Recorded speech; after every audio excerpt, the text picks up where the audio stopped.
বন্ধুরা, আজকের এই ভিডিওতে আমরা বলবো যে ইবলিস শয়তান হযরত নূহ আলাইহিস সালামের সাথে চক্রান্ত করে সারা বিশ্বে যেভাবে মাদকের সূচনা করেছিল সে সম্পর্কে একটি বিস্ময়কর সত্য ঘটনা, যা শুনে আপনার মন ছুঁয়ে যাবে ইনশাআল্লাহ।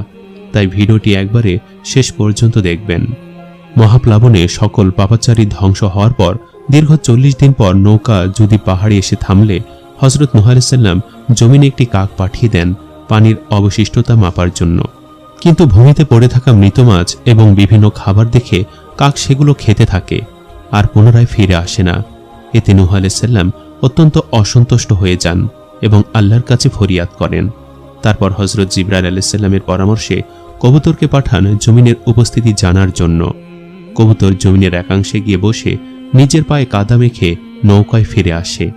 ফলে হযরত নূহ আলাইহিস সালাম এই দৃশ্য দেখে খুশি হয়ে কবুতরের জন্য দোয়া করেন এবং বলেন, তুমি এমন একটি পাখি যাকে চিরকাল মানবজাতি ভালোবাসবে। এ সময় হযরত জিবরাইল আলাইহিস সালাম অবতরণ করে পানির জন্য 7টি পথ তৈরি করে দেন, যার ফলে স্থলভাগে যত পানি আছে তা সব সমুদ্রে গিয়ে পতিত হয়, আর যা কিছু অবশিষ্ট ছিল সেগুলোকে ভূমি চাষের জন্য উপযুক্ত করা হয়। হযরত নূহ আলাইহিস সালাম নৌকা থেকে বের হয়ে মহান আল্লাহ তাআলার হুকুমে তার কাছে সংরক্ষিত সকল বীজ এবং বৃক্ষমূলকে জমিনে ছড়িয়ে ছিটিয়ে দেওয়ার আদেশ দেন এবং তার সন্তানরা তার আদেশ পালন করতে থাকে। সর্বপ্রকার গাছগাছালি, ফল ফলাদি, বীজ যা কিছু তারা প্লাবনের পূর্বে সংরক্ষণ করে রেখেছিল তা সবই জমিনে ছড়িয়ে ছিটিয়ে দেয়া হয়। কিন্তু দুর্ভাগ্যক্রমে সেই বীজগুলোর মধ্যে নূহ আলাইহিস সালামের অত্যন্ত পছন্দের একটি ফল, আঙ্গুর গাছের বীজ অথবা শিকড়, কোনোটাই খুঁজে পাওয়া যাচ্ছিল না। তখন হযরত নূহ আলাইহিস সালাম আঙ্গুরের বীজ বা বৃক্ষমূল না পেয়ে সাথে সাথে আল্লাহর দরবারে প্রার্থনা করলেন। অতঃপর জিবরাইল আলাইহিস সালাম তাকে জানিয়ে দেন যে অভিশপ্ত শয়তান তার সংরক্ষণশালা থেকে আঙ্গুর গাছের বীজ তথা শিকড়টি চুরি করেছে। অতঃপর নূহ আলাইহিস সালাম ইবলিসকে ডেকে বললেন, তুই আমার আঙ্গুর গাছের মূল চুরি করেছিস?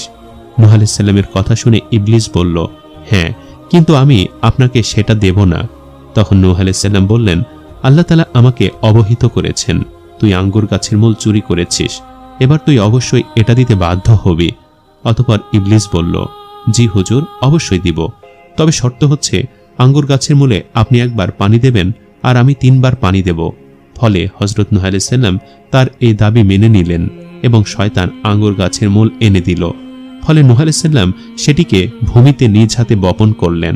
পূর্ব গঠিত শর্ত মোতাবেক নূহ আলাইহিস সালাম একবার এবং শয়তান 3 বার পানি সেচ করতেন। অভিশপ্ত ইবলিস তার 3 বারে বাঘ, শূকর এবং শিয়ালের রক্ত এনে আঙ্গুর গাছের মূলে ঢেলে দিত। আঙ্গুর যে মিঠা সেটি হলো হযরত নূহ আলাইহিস সালামের পানি দেওয়ার মঙ্গলে, আর এ আঙ্গুর থেকে যে মদ তৈরি হয় তা অভিশপ্ত ইবলিসের অবকর্মের ফল। তাই মদ্যপানের পর মানুষ যখন মেজাজ হারিয়ে ফেলে তখন তার মধ্যে শিয়াল, বাঘ এবং শূকরের বিভিন্ন মন মানসিকতা প্রকাশ পায়। কেননা মদ্য ব্যক্তি কখনো হিংস্র, কখনো অশ্লীল, আবার কখনো বেখেয়ালি। আর আমরা সবাই জানি যে প্রত্যেক বস্তুর মাঝে সেটার মূলের প্রতিক্রিয়া থাকে। তাই তো প্রবাদ রয়েছে, সর্ববস্তু তার মূলের দিকে ফিরে যায়, আর এটা অভিশপ্ত শয়তানের কুকর্মের ফল। এবার ইবলিস হযরত নূহ আলাইহিস সালামকে উদ্দেশ্য করে বলল, হে নূহ, আমার উপর আপনার অনেক দয়া এবং করুণা রয়েছে, তাই আপনি আমার নিকট থেকে কিছু একটা কামনা করুন। তখন নূহ আলাইহিস সালাম বললেন, ওরে অভিশপ্ত ইবলিস, তুই আমার কোন গুনাহে খুশি হয়েছিস যে আমার এমন প্রশংসা করছিস? তখন ইবলিস বলল, হে নূহ, আপনি তো কোনো গুনাহই করেন নাই, বরং আপনি এমন দোয়া করেছেন যে পুরো পৃথিবীতে আমার বেঁচে থাকার সকল শাগরেদকে আল্লাহ ধ্বংস করে দিয়েছেন, শুধুমাত্র আমাকে ছাড়া। অবশ্য তারা চিরকাল আমার সাথে জাহান্নামেই অবস্থান করবে। এই কথা শুনে হযরত নূহ আলাইহিস সালাম অত্যন্ত ব্যথা পেলেন, কেননা তিনি মানুষকে হেদায়েত করতে না পেরে কষ্টের মুখে বদদোয়া করেছিলেন, আর আল্লাহ তা কবুল করেছিলেন। আর তাই পুরো পৃথিবীতে সকল কাফের মুশরিক ধ্বংস হয়ে গেছে। এজন্য তিনি পরবর্তী 100 বছর ব্যথিত হৃদয়ে মহান আল্লাহর দরবারে কান্নাকাটি করতে থাকেন। এরপর একদা নূহ আলাইহিস সালাম ইবলিসকে জিজ্ঞেস করলেন, ইবলিস, আচ্ছা বলো তো, বনি আদম জাহান্নামে কোন কোন কারণে নিক্ষিপ্ত হবে? তখন ইবলিস বলল, হুজুর, 4টি বিষয়: হিংসা, লোভ, অহংকার এবং কার্পণ্য।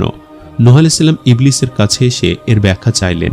ইবলিস বলল, আমি 70,000 বছর পর্যন্ত পরাক্রমশালী সম্মানিত আল্লাহকে সেজদা করেছি আর তার ইবাদত করেছি, কিন্তু মহান আল্লাহ তাআলা যখন আদম আলাইহিস সালামকে সৃষ্টি করলেন তখন তাকে সিজদা করতে অস্বীকৃতি করায় আমি লানত এবং অভিশাপের ভাগীদার হয়েছি।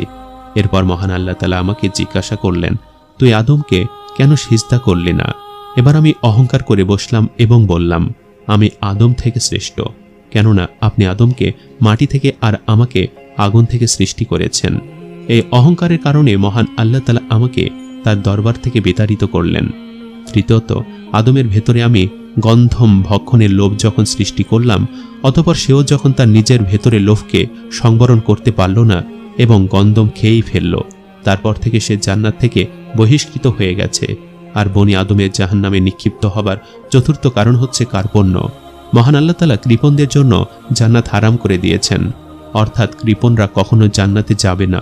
ইবলিস শয়তান হযরত নূহ আলাইহিস সালামকে এসব শুনে প্রস্থান করল।